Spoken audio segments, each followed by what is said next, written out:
भागवत गीता अध्याय 10 भगवान की महिमा।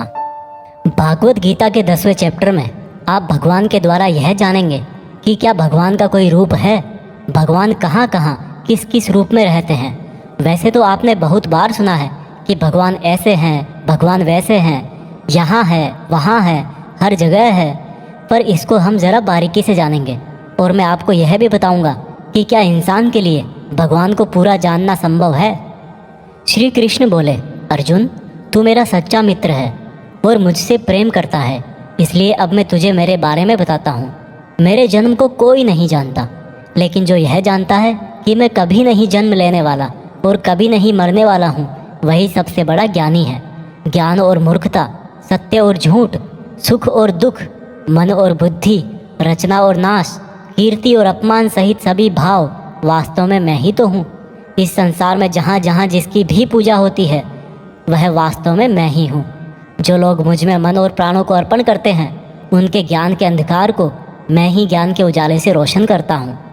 इस पर अर्जुन बोले कि हे कृष्ण, आपने जो अभी तक खुद के बारे में बताया है उन सब बातों को मैंने मान लिया है, लेकिन आपकी बातें मेरा और ज़्यादा मन मोह रही है। हालांकि आप ही खुद को पूरी तरह से जानते हैं, लेकिन फिर भी मैं आपको किस तरह से मानूं और अपनी शक्तियों और महिमाओं के बारे में भी बताइए। इस पर श्री कृष्ण बोले कि अर्जुन, वैसे तो मेरे विस्तार का कोई अंत नहीं है, लेकिन फिर भी मेरी जो भी जानकारी तेरे लिए जानना जरूरी है उससे मैं तुझे बताऊंगा। अर्जुन, सभी समय मुझसे ही बने हैं, भूत, वर्तमान और भविष्य भी मैं ही हूँ। मैं ही विष्णु, सूर्य और चंद्रमा हूँ। वेदों में सामवेद, देवों में इंद्र और इंद्रियों में मन, जीवों में आत्मा, पर्वतों में सुमेर, रुद्रों में शंकर, वसुओं में अग्नि और धन दौलत में कुबेर भी मैं ही हूँ। जल में समुद्र, ग्रहों में बृहस्पति, अड़े रहने वालों में पहाड़, देवर्षियों में नारद, पेड़ों में पीपल, हाथियों में एरावत, मनुष्यों में राजा, गायों में कामधेनु, सर्पों में सर्पराज, नागों में शेषनाग, राजाओं में यमराज, गणनाओं में गणित, पक्षियों में गरुड़, योद्धाओं में श्री राम, समुद्र में मगरमच्छ, नदियों में गंगा, विद्याओं में ब्रह्म विद्या, विवादों का निर्णय, अक्षरों में ओम, कालों का महाकाल, मंत्रों में गायत्री, महीनों में मार्गशीर्ष, ऋतुओं में बसंत भी केवल मैं ही हूँ। छलों का जुआ, जीतने वालों की विजय, निश्चय करने वालों का निश्चय और भक्त पुरुषों की भक्ति भी मैं ही हूँ। वृष्णवंशियों में कृष्ण यानी कि स्वयं मैं, पांडवों में अर्जुन यानी कि तू, मुनियों में वेदव्यास और कवियों में शुक्राचार्य भी मैं ही हूँ।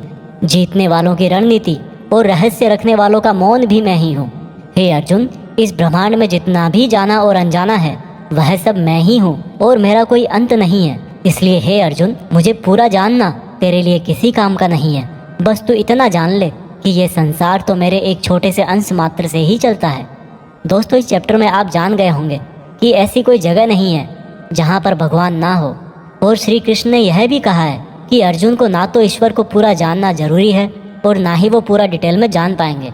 दोस्तों, इसको आप अपनी लाइफ में इस तरह से रिलेट करो कि जैसे भगवान ने कहा कि मैं अनंत हूँ और तू उतना ही जान जितना तेरे लिए ज़रूरी है, ठीक उसी प्रकार से आपको भी अपनी लाइफ में उन चीज़ों में अपनी एनर्जी और टाइम वेस्ट नहीं करना चाहिए जिनको जानना आपके लिए ज़रूरी नहीं होता।